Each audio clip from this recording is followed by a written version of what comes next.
What's up, Travian Warriors? I'm Jay, and welcome back to LLT Kingdoms, the channel where legends are made.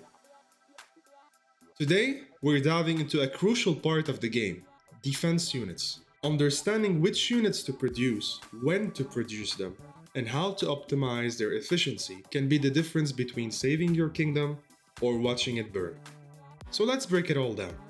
First, let's look at all defensive units in the game, in terms of resource cost, defensive stat versus infantry and cavalry, speed, crop consumption, production time, and even more.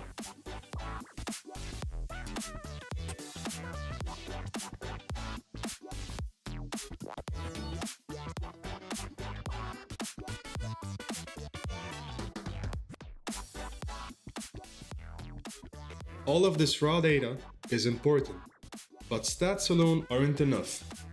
We need a way to analyze them properly. That's why I compiled all of this into an Excel sheet, allowing us to compare and rank each unit based on different metrics.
Now, to make sense of the data, I introduced a benchmark.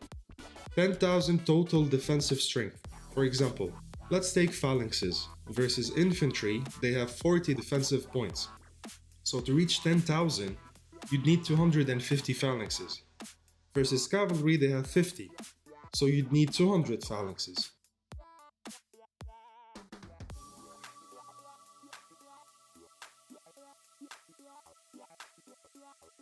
By applying the same calculation to every defensive unit, we now have a clear way to compare them, not just by individual stats, but by how efficiently they can provide defensive strength.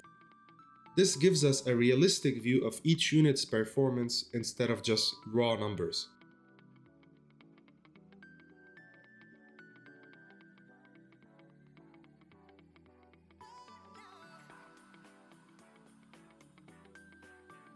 Now that we have this new data, I rank the best units based on three factors: crop efficiency, the unit that provides the most defense per crop consumed; 2. Cost efficiency, the cheapest way to reach 10,000 defense strength; 3. Time efficiency, the fastest way to train 10,000 defense.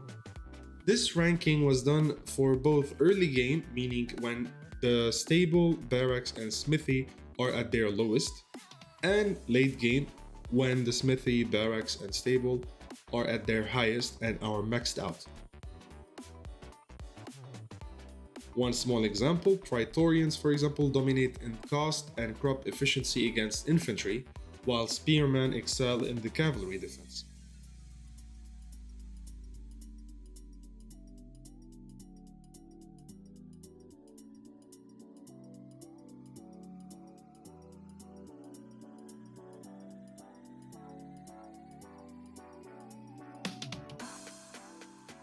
To take the analysis one step further, I created a point-based ranking system.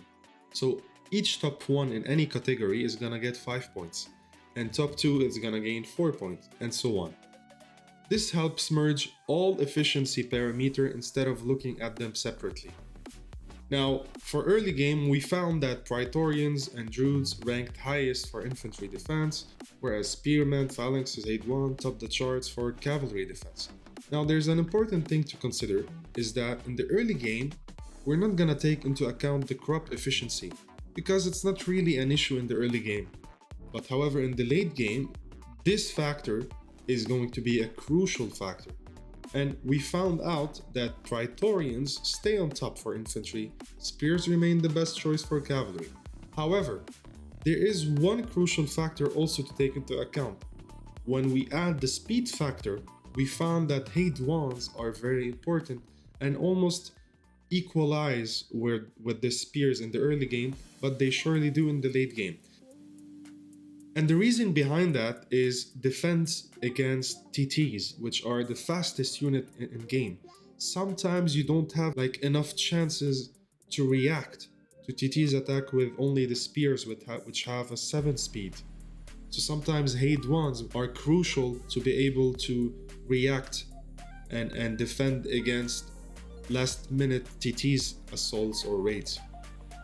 Again, all details ranking are on screen, so feel free to pause and analyze them.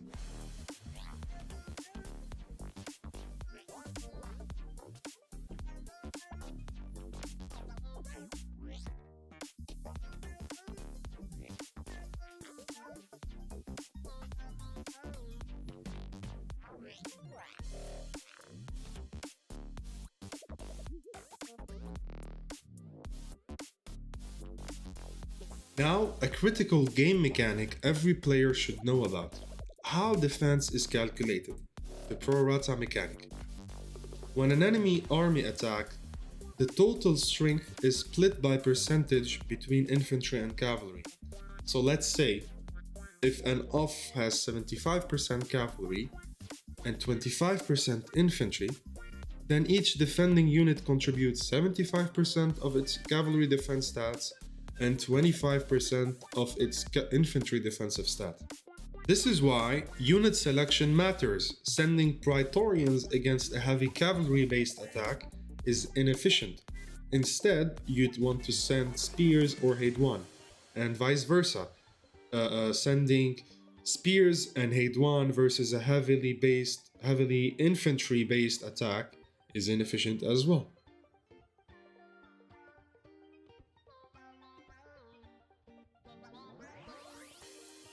Another important mechanic: when multiple players defend together, casualties are shared proportionally. So let's say an off army was able to destroy 10% of the total defense in a village. Well, let's say one guy had 100,000 units in that village, 10% would be 10,000 units. Whereas another guy had only 100 units. In this case, he will only lose 10 units. Guys, there's still a lot more to talk about, but I will leave some details out for now. If you want to know more, join my Twitch streams where I'll be discussing advanced strategies live and answering your questions. Also, join our Discord community to stay updated on upcoming videos, streams, and discussions. Until next time, stay strong, fight smart, and see you onto the next battlefield. Salute!